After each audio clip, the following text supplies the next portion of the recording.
Estamos con Ayelén Serra, quien es licenciada en Psicología, para que nos hable de este estudio que se ha realizado, que lo comentábamos al principio, con estas conductas de los jóvenes, ¿no, Ayelén? Que realmente nos sorprende mucho y sobre todo saber que la familia y la escuela también tienen su responsabilidad. Así es. Bueno, yo formo parte, para que se entienda, de un equipo de investigación de psicología que depende de la Universidad Nacional de Córdoba y de CONICET. Hace 4 años comenzamos una investigación sobre los fenómenos de bullying y ciberbullying en Córdoba. Se trabajó en 47 escuelas públicas y privadas y se administró un cuadernillo, digamos, en el que se evaluaban distintas conductas. Y una de las conclusiones a las que se arriba tiene que ver justamente con esto que vos comentás, ¿no? Que el contexto incide en la aparición o no de estas conductas de agresión o violencia, ¿sí? Cuando hablamos de bullying, que quizás eso también es importante aclarar, no es lo mismo decir una conducta agresiva o de violencia que bullying. Porque cuando uno habla de bullying, habla de una conducta agresiva que persiste en el tiempo y que tiene la intencionalidad, ¿no?, de dañar al otro, ¿no? Te quiero preguntar del estudio. ¿Ese fue un estudio cuantitativo, cualitativo? ¿Cómo fue el estudio? ¿Cómo fue la muestra? Contanos de eso.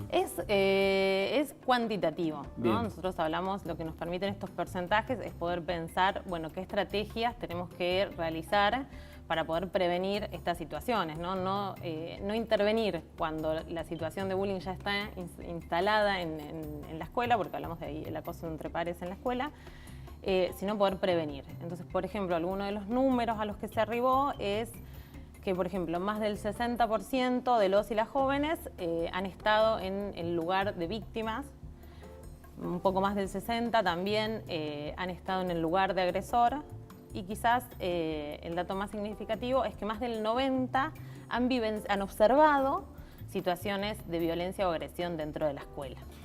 ¿Se naturaliza la violencia entre los jóvenes? ¿Cómo reaccionan ellos ante eso? Yo te preguntaría si no se naturaliza la violencia para todos. Digo, no sé si es algo particular de los jóvenes, ¿no? Justamente, digamos, al pensar esta cuestión del contexto... Pero cuando ellos lo expresan, ¿lo cuentan como una cosa que los atravesó y los afectó? ¿O a ver, lo que uno evalúa, digamos, hacer cuantitativo y cualitativo, no es que ellos pueden como desarrollar sentimientos, ¿no?, sino que hay opciones. Entonces, por ejemplo, uno les pregunta en relación al contexto escolar. Bueno, si un docente, el docente, hay una situación de violencia en la escuela. Bueno, se puede recurrir a los docentes, no se puede recurrir, pero no hacen nada, te escuchan y sí hacen, ¿no? Y en función de eso es. Y ahí es cuando uno ve esta correlación, ¿no?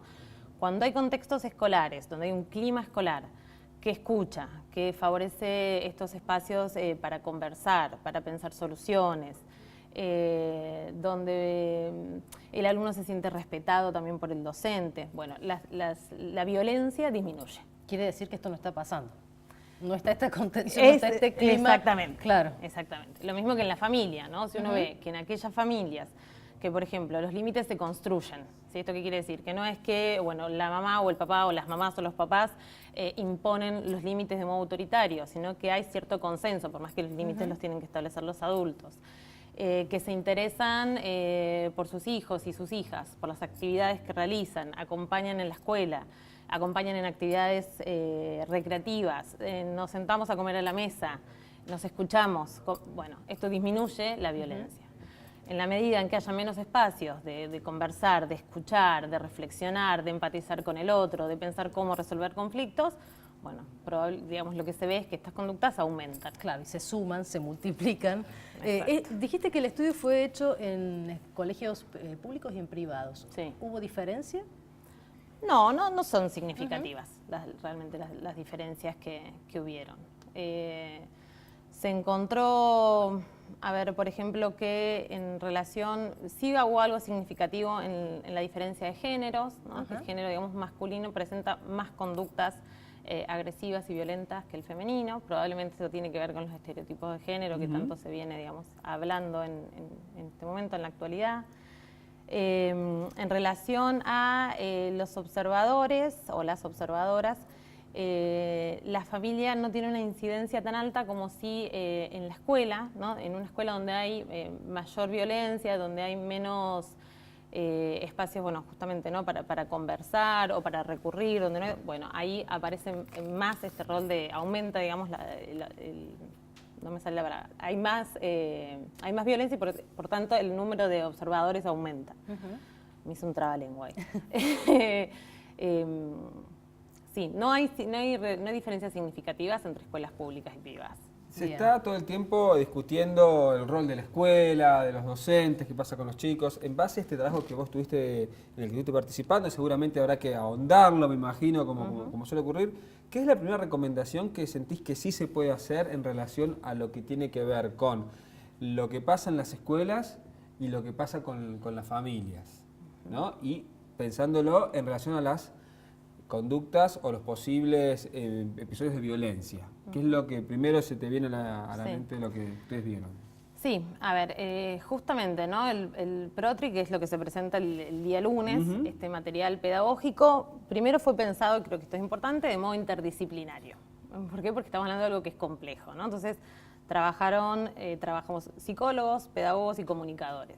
Digo esto porque me parece que hoy en día ninguna conducta puede ser pensada ya aislada, ¿no? Estamos, digamos, en la hipercomplejidad, entonces tiene que ser pensado interdisciplinariamente, y también nuestro enfoque es situacional, en contexto. O sea, que tampoco, esto es importante, no es que quien en un momento es agresor o víctima o observador va a permanecer en ese rol siempre. Eso tiene que estar claro, porque entonces, digamos, como uno interviene, tiene que ver con el contexto y no con un rol particular, porque yo puedo ser víctima en un momento y después pasar a ser agresor.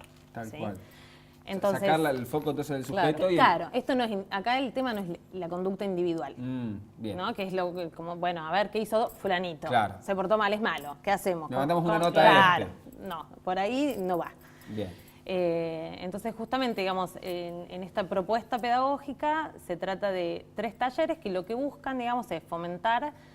¿Les puedo comentar más o menos cómo es el material? Bien.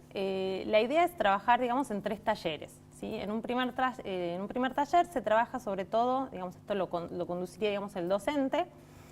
Y lo que se busca es trabajar sobre qué es la identidad y pensar la identidad como una construcción, pero dándole sobre todo voz a los adolescentes, ¿no? Generalmente estamos acá los adultos diciendo cuál es la identidad de los adolescentes, las adolescentes. Bueno, la idea es que ellos puedan, digamos, tomar la palabra y ellos, digamos, construir y ellas construir qué es la identidad, ¿no? Y pensar hoy, sobre todo, la cuestión de las diferencias, de las diversidades, y que esto implica respeto, ¿no? Respeto hacia otros y otras que son diferentes. Ahora, también hay un cambio, y no darle identidad y la posibilidad de que ellos se expresen, ¿no? Y reconocerles esa centralidad también a ellos. Es que son centrales, ¿no? Porque uno no puede... ¿Qué pasa muchas veces? ¿Por qué fallan, me parece, muchas intervenciones que vienen de los adultos? Y bueno, porque vienen de los adultos y no hay una participación real de los y las adolescentes. Entonces, en la medida en que no se les dé la palabra y que ellos no puedan apropiarse y ellas no puedan apropiarse, bueno, difícilmente cambie realmente la situación, ¿no? Si no es más como algo que, bueno, que al final todas las reglas están puestas por los adultos y los jóvenes, digamos, nunca se apropian. En un segundo taller, la idea es retomar, digamos, esta cuestión de las identidades y pensar, bueno, desde esta diversidad de identidades, cómo nos relacionamos, cuáles son las relaciones posibles. Y esto implica, bueno, a ver cómo resolvemos un conflicto cuando tenemos un conflicto, la empatía, me pongo en el lugar del otro, para finalmente, digamos, en un tercer taller, pensar, bueno, cómo construir un acuerdo colectivo, ¿no? Es decir, bueno, a ver, cómo nos vamos a manejar, cuáles van a ser las reglas que nosotros, los y las adolescentes, vamos a construir para tener una mejor convivencia y disminuir las situaciones de violencia y de agresión en la escuela, ¿no? Me parece interesante esto de plantear un acuerdo, ¿no? Porque rompe también esta idea de la autoridad que era lo de la docente o la autoridad frente al aula, que yo no digo que no tenga que ver con esto, pero empezando desde un acuerdo es otro lugar donde te ponen también, porque también los obliga a los chicos, me parece.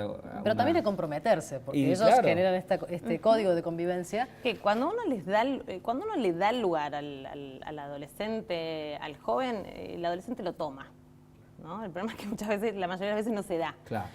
Y creo que hay una cuestión en relación a la autoridad que ha cambiado, ¿no? Una cosa es la autoridad y otra cosa es el autoritarismo. Entonces yo no soy la autoridad porque soy docente. Entonces vos me tenés que hacer lo que yo digo porque soy docente o porque soy mamá o porque soy papá. la autoridad también se gana, ¿no? Sí. En el respeto que yo te tengo a vos, bueno, vos probablemente me respetes a mí y me reconozcas como autoridad, ¿no? Entonces, bueno, eso también es algo que como docentes, como adultos también tenemos Pero que ese acuerdo puede pensar. legitimar incluso eso, los roles que Totalmente. cada uno tiene Sí. que desempeñar en un aula, por ejemplo, ¿no? Ujú, sí, que en eso me parece que hay una cuestión como más, no quiero usar, no es para ahí, ¿no? Pero una cuestión más horizontal, ¿no?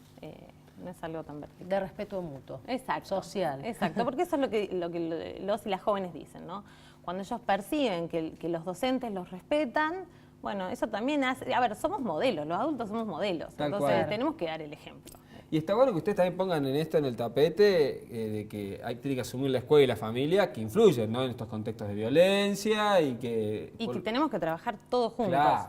¿no? O sea, digamos, en un poco lo que se plantea en el PROTI también es decir, bueno, a ver, ¿cómo vamos a hacer también para acercar a los padres a la escuela, ¿no? Los padres y la escuela, a ver, la escuela sigue siendo un lugar principal en relación a la búsqueda de nuevos modelos, de identificación. Entonces, bueno, no es que ni es la culpa de la escuela, ni es la culpa de la familia. No, a ver, construyamos y pensemos en red, en una malla entre todos y todas, a ver cómo podemos buscar y construir soluciones colectivas, ¿no? Bueno, Y el no- lunes la presentación entonces. Lunes a las 10 es la presentación en el pabellón Argentina, así que bueno. Bueno, todos y eso viene con invitados. un material, ¿no es cierto? Exactamente, el PROTI es un material, que son 3 cuadernillos que tienen que ver con estos talleres, y además viene con un material audiovisual que acompaña. Bueno, y van a venir entonces a traernos el material audiovisual y podemos ponerlo Claro. juntos y ¿Se charlar nos sobre invitan? él. ¿Eh? ¿Sí? Ah, te estamos invitando Bueno, ahora. listo, Claro. bueno. Muy bien, vendremos con el material entonces. Dale. Y disponible entonces el material para... A ver, el lunes se larga, digamos, Sí, sí. y yo calculo que ya a partir de ahí ya va a estar disponible. Es algo, digamos, que todas las escuelas van a poder acceder. ¿sí? Perfecto. La idea es esa.